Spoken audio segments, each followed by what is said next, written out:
Good day, everyone. Meteorologist Mark Muller here. How's everybody getting along? Thanks for joining me for this crazy, stormy edition of what MeteoMark's Weather Northeastern. Look at this. Yeah, we could be dealing with quite a major hurricane landfalling near the Mexican coastline, these resort towns. I'll go into all the details with that. And just what is this here in the Central Caribbean? I was showing you last video, there was the potential for something developing here the last week of October, and it looks like we have confirmation, at least by a couple of the models here, that we may be looking at some sort of tropical system here in the Caribbean islands. Where exactly does it go? Well, there's a couple solutions with this, and we'll go over all the solutions with you. Does it actually go towards the U.S., out to sea, or does it stall across, unfortunately, the Caribbean islands? Let's get into it. All right, so here we go. The first part of this into the weekend. We don't really have much to talk about here. It's a very hostile environment. And as we have that big activity, that big hurricane in the Eastern Pacific, we have this little bit of a nor'easter here along the U.S. East Coast. But thankfully, this is Saturday at 2 p.m. It looks like most of it stays offshore here. That's really good news. But watch this in time here. We're going to start watching this area right in here. Watch this as we go into that last full week of October.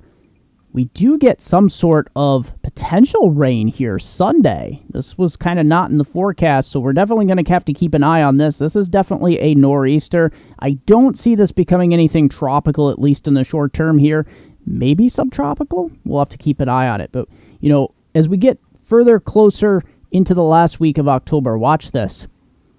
Yeah, this is that flare-up that I was talking about. This is Monday at 8 p.m. Look at this tremendous amount of tropical moisture here coming out of South America. You have quite a bit of showers and thunderstorm activity here, and watch this as we go in time.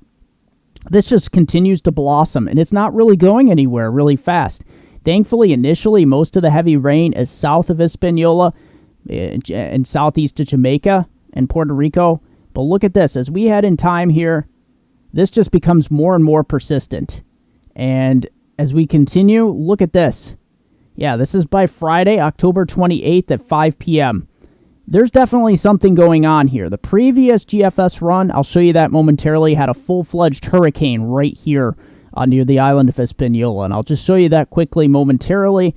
But look at this. As we head through Saturday at 2 p.m., look what we have going on. We have a tropical system in and around Jamaica, eastern Cuba.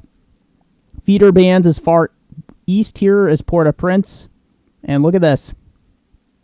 Where does the system go from here?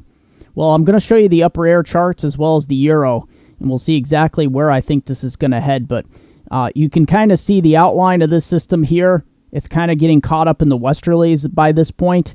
And look at this as it kind of gets drawn out and entrained. But look at this. It's not over yet. We have another surge of tropical moisture down here. All right, so if we take a look at the 12Z run, the previous model run of today, take a look at this. So, yeah, this was quite a bit different. Look at this. This is by Friday the 28th. This is what we have to watch for potentially as the model flips back and forth from model run to model run. This showed a full-fledged major hurricane just south of the island Hispaniola. Definitely want to keep an eye on this trend. This is troubling, and then kind of stalls it essentially over the island of Hispaniola before moving it to the northeast and may becoming a problem for Bermuda. So I definitely just wanted to lay that on the table for you as well. All right, so taking a look at the Euro here, take a look at this. So yeah, we have this low pressure system kind of stuck here off the southeast coast. This is this frontal boundary. Now watch what happens in time here in the tropics here. Taking a look at the Caribbean. All eyes are on the Caribbean as we head into that last week of October. There is quite a bit of activity here. Lots of persistent showers and thunderstorms just like on the GFS. And look at this. Definitely want to keep an eye on this. Euro is not fully fledged yet on this system, but there is hints that it is there, just like on the GFS. And will be some flip-flops back and forth here, but look at this. Definitely watching this area as we go through the last full week of October into the last weekend, so please stay tuned. All right, so let's look at the Eastern Pacific here. This is going to be our big area. 100% chance through days 2 through 5 of a tropical system. You knew it was coming. I was warning you days ahead of time here. So let's get into the GFS model first, and then I'll show you the Euro momentarily. This is by Thursday at 11 p.m. This is already looking really impressive. As fact, you see, let's get that out of the way just momentarily here. Here we go. So take a look at this convection wrapping around the northern and western side of the system by this point. So Acapulco, it's just west of you. We're going to watch the Puerto Vallarta area here as we go in time. So take a look at this. Look how fast this system spins up. It forms a pretty formidable eye by this point. Take a look at this. So you have a tightly wound system here, and look at the feeder bands coming in just west of Acapulco. This is a Friday at 2 p.m. So this is setting you up for a terrible weekend here along the Mexican resort towns. And now, initially, look what happens here. This starts to wobble a little bit west, but watch what happens. There's going to be an area of high pressure over here in the Gulf of Mexico and the southeastern part of the United States.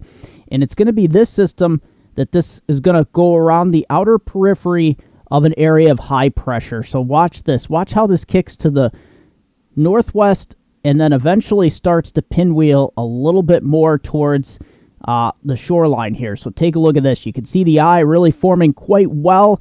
Let's bring the timestamp back up there. Saturday at 11 a.m. Yeah, so look at this.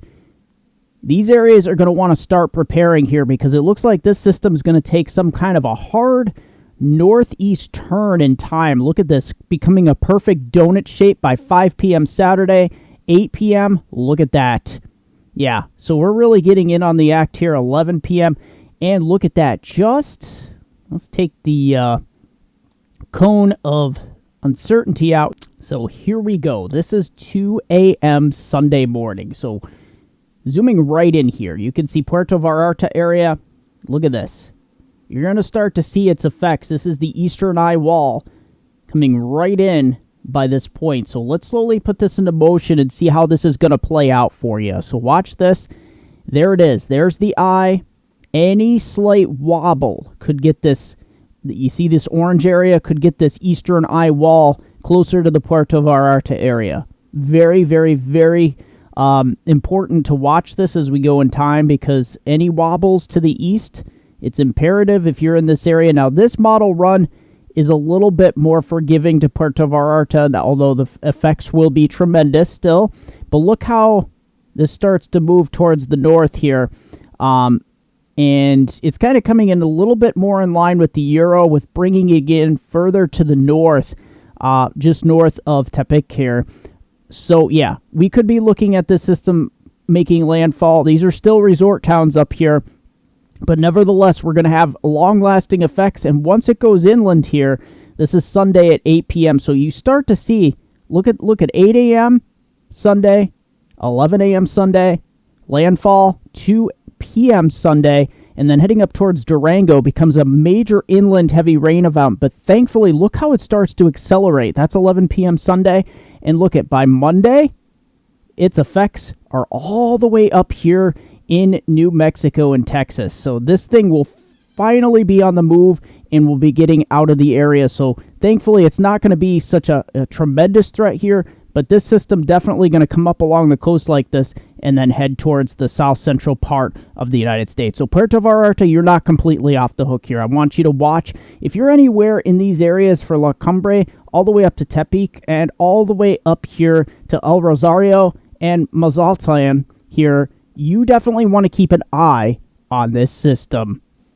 All right, so take a look at the Euro here of the Eastern Pacific. Look at this. So as we go in time, how's the Euro looking with this storm? Well, of course, it's been a little bit weaker and a little bit further south and west. This is by Thursday afternoon and evening. And watch as we go in time. This does blossom this into a hurricane. There it is. It's kind of in the same vicinity. This is by Saturday, late afternoon, early evening hours. And look how it starts to take that hard right turn. I think the Euro has come a little bit further to the south and east here towards Puerto Vallarta. So if you're in these resort towns, definitely start preparing now.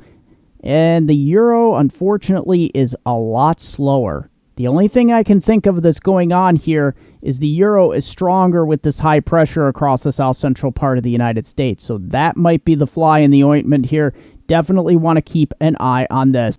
All right, so let's take a look at this. I will be showing these a lot more. I do have my winter weather outlook. It's so close. I will be coming out with that in days, and I'll be showing you a lot of these kind of charts, these upper air pattern maps. But look at this. As we go into Friday, watch this. See how that East Coast trough here, look at this. Yeah, it's pretty prevalent, but watch how fast this just breaks apart as this high pressure across the North Atlantic here really starts to push westward here. Now, we do have a trough here in the north or southeast. This kind of gets cut off, so to speak. It doesn't have any place to go, and this could become like a little tiny mini nor'easter across the outer banks of North Carolina here, but I don't expect it to become anything major. Look at this massive high. This is like a mega block high. This is going to provide you in the Northeast with that beautiful weekend. That's going to be completely the opposite out west. Look at that. And as we go in time, look at Monday here. See how we have a little bit of weakness in this area in the Caribbean and the Bahamas. This is the time of year you have to watch for storms like Hurricane Sandy of 2012.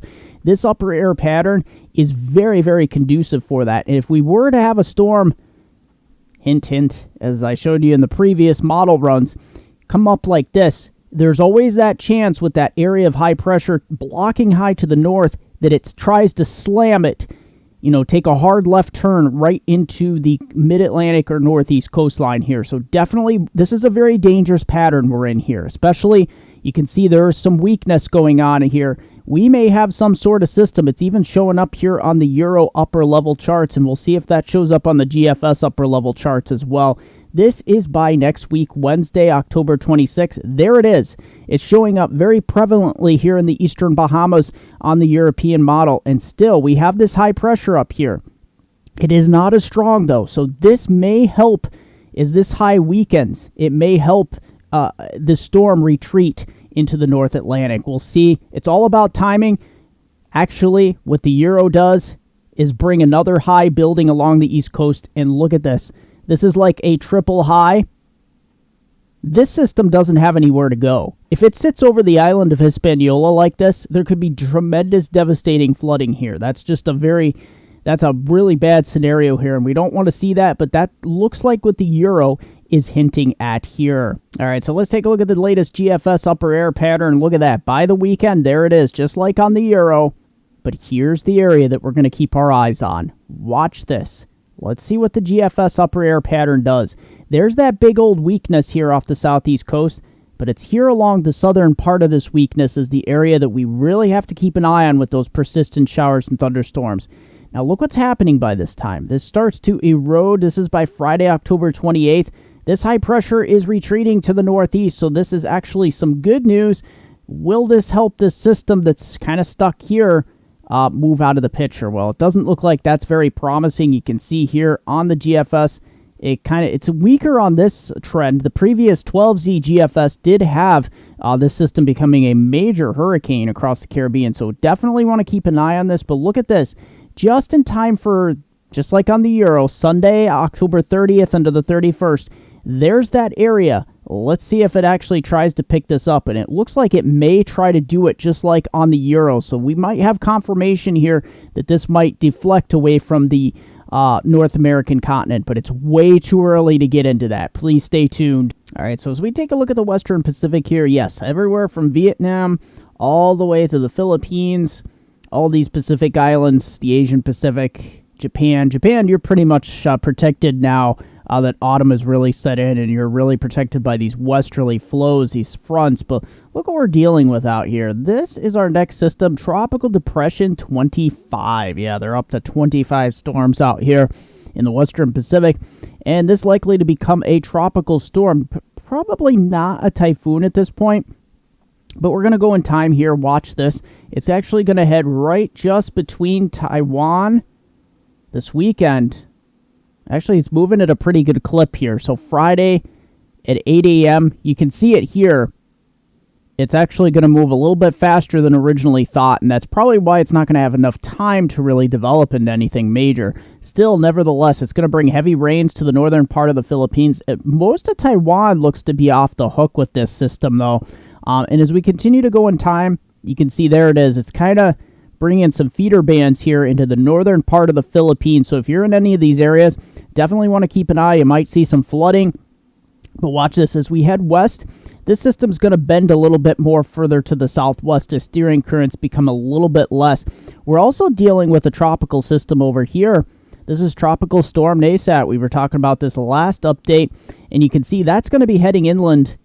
Thankfully, it's going to be weakening to a tropical depression, but it will become a very big, heavy rainmaker to areas that just saw big, major typhoons, super typhoons last month. So that's not very good news. But watch as we head in time here as we get into next week. Well, this is heading on into the weekend, Saturday and Sunday.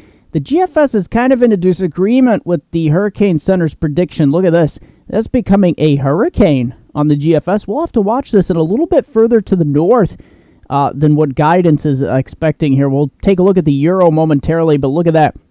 GFS actually bringing this in towards the South Island here of China here. So this is not looking very good on the GFS. The GFS is probably the worst case scenario, but you can see it does kind of start to wash out as it heads, unfortunately, towards Vietnam, where it will become a flood event again. So you're dealing with quite a lot of these tropical systems here in Vietnam as we head in time. And let's take a look. Is there any other areas? Yes, this is by Tuesday, October 25th. We've got another area that we're going to have to watch for you for the Philippines, Taiwan, South China, and eventually Vietnam. So definitely an active season out here into the Western Pacific.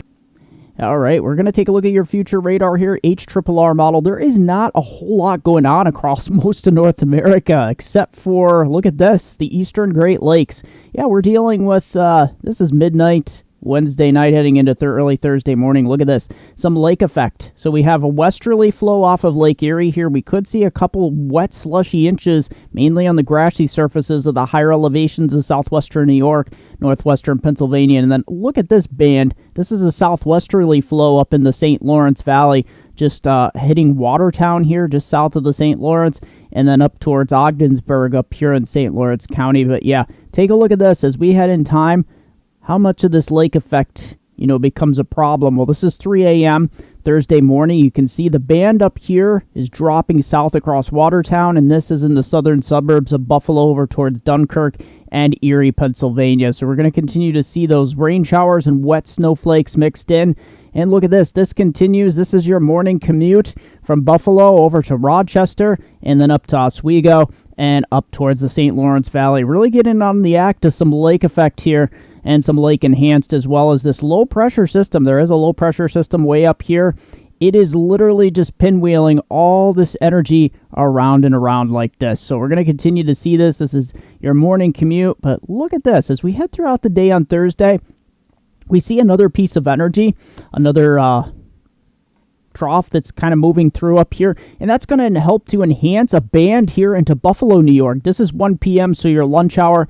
Yeah, you're pretty much socked in on the northern suburbs here of Buffalo itself. And look at that, heading up towards just south of Watertown, almost dropping south towards Oswego. Most of this will be rain, but we could have some wet snowflakes mixed in. And look at that. Yeah, that's just going to be a massively raw, horrible day.